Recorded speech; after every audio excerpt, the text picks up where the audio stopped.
salute for Qatar and Senegal as we enter match number 2 over in Group A. Who's going to go home? Who's going to hang on to the bitter end? We're going to take a little look at next.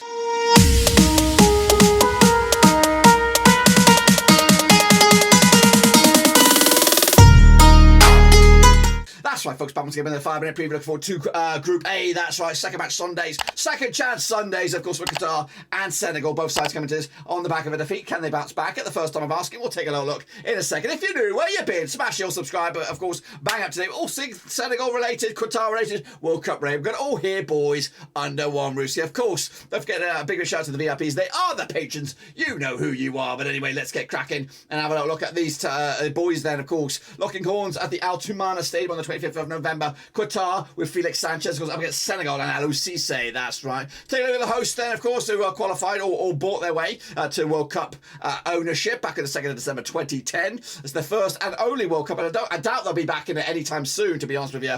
Of course, making their one and only appearance. Felix Sanchez, we said already, manager Almaz Ali, the main man, depending on who you ask. 6-1 is for them to qualify. 350-1, of course, that was at the start of the tournament. We'll see, of course, those odds probably drifted. Of course, they did open up with a 2-0 loss against Ecuador prior to that big win over Albania and Panama. Also wins over Guatemala and a draw against Chile. Would you Adam and Eve it? Kicking on forward though.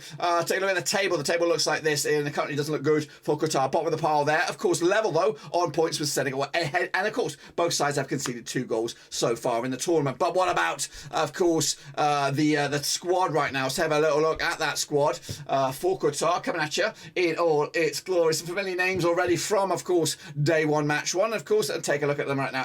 El Shaib between the sticks, who'll be number 1, of course. Then, of course, at the back, you got Ro here. We've got Kuriaki, Al Rari, and Hamed as well. Into midfield, we've got Bouadif, Hatem, of course. They were key components of the Qatar side. And up front, we've got Ali, of course. We mentioned him already as the star man, and Akram Afif, one of the main future faces, or at least one of the most creative and dangerous players for Qatar so far. This is how I see them lining up, though. El Shaib between sticks, Al Rari, Kuki, Hassan, Ahmed on the left, Roro on the right, El Haydos, Bouadif, Hatem, of course, in midfield. Ali and Afif up top. That's, of course, my 11 for this game. Up against Senegalese, though, of course, coming at you. They did qualify as third-round winners in the African Federation there. 29th of March 2022 was, of course, the date. Third tournament for them in the past. 2018 was their last. Of course, it's a streak of 2 in a row.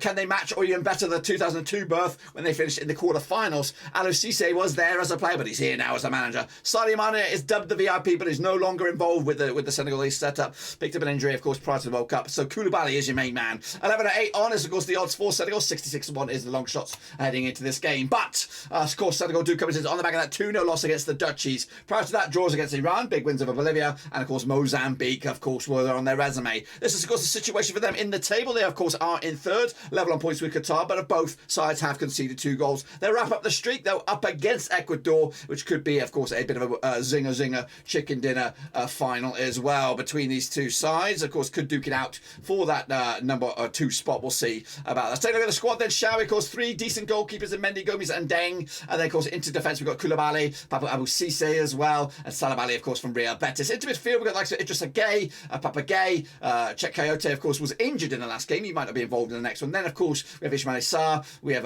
Boulia Dia, and Fabio Diadaru, formerly of Bristol City, of course, in the mixer as well. Let's take a little look then, shall we? Of course, how I see them line up. Mendy, Diallo, Cisse, Koulibaly, Salabali, Jackson coming in for Kuriate. Is he fit enough? He probably will be. Mendy, of course, Diatta, Gay, Sarr, and Dia up top. That's my take. Of course, these two nations have never played each other, according to my eyes.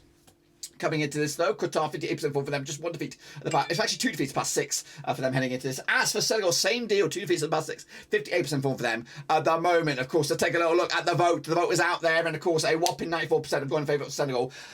I don't think anybody's been convinced by Qatar so far in this World Cup. Just 4% are backing them, 3% with the draw. And again, the vote is still out there. Get in amongst it, get in voting, and of course, let me know what your opinions are. 5-1 is Qatar to win this one. 11-4 is the draw, and 13-8 on is just Senegal. They are red hot favourites for this one. To me, I think Qatar. I don't know. I don't know what went on pre-World Cup, the build-up, the Asian Cup, and all this kind of stuff. I've not seen it, or maybe it was just a little bit of nerves in the opening day. But ultimately, I just don't think they're going to get anything out of this. 2-0 win for them, which will probably eliminate them. However, I think a win for Senegal puts them on 3 points. Qatar will be on 0 points. And of course, if the Dutch beat Ecuador, then of course Ecuador will be on 3 points. And there's a sliver of hope. But of course, it'll be a monster effort for Qatar to qualify. They'll need a big win over the Dutch in the final game, which of course I don't think that's going to happen. But anyway, that's my take. Of course, make sure you subscribe, smash the thumbs up, smash the bell. What do you think? Do you think Qatar are done and dusted? They will be done and dusted, I feel, if they do lose this game. But of course, we'll have to see all about that and more, of course, as we keep up to date with, of course, that over in Group A.